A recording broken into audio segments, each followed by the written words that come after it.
Hello friends, আজ আমি তোমাদের দেখাবো খুব সহজে কিভাবে হুক ও তার ঘর করবে। দেখো সমান মাপে কিভাবে করবে সেটাই দেখাবো।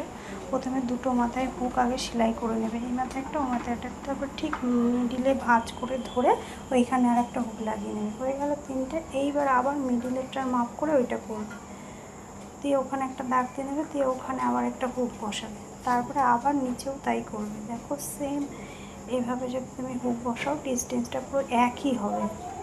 দেখো সবকটা একই মাপের মধ্যে হয়েছে।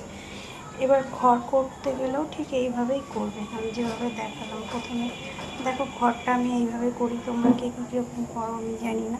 এরকমভাবে 2-3 বার করে সেলাই দিয়ে নিয়ে তারপরে পুরো গিট গিট মতন দিয়ে নেবে। একটু মোটা হলে পরে কি হুকটা ভালো থাকে না, হলে হুক খুলে যায়, মানে হুকের ঘরের মধ্যে দিলে।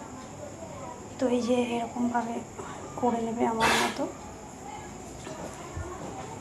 আবার দেখো ওইভাবে নিচেও ঠিক একটা ওরকমভাবে করে নেবে। তোমাকে আর ওই হুক ধরে ধরে মাপ দেখতে হবে না, এইভাবে যদি করো তাহলে তোমাকে দাগও দিতে হবে না, কোনো কিছুই করতে হবে না। হয়ে গেল দুটো। এবার ঠিক মাঝখানে ওই রকমভাবে ধরে আবার একটা দাগ দিয়ে দিলাম।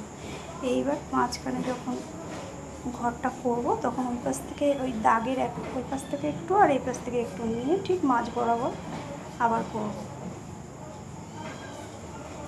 দেখো ঠিক এইভাবে করব। তারপরে এই যে সূচটাকে এরকম উল্টো করে ধরে এইভাবে ওর ভেতর দিয়ে গিট গিটি দিয়ে দেবো।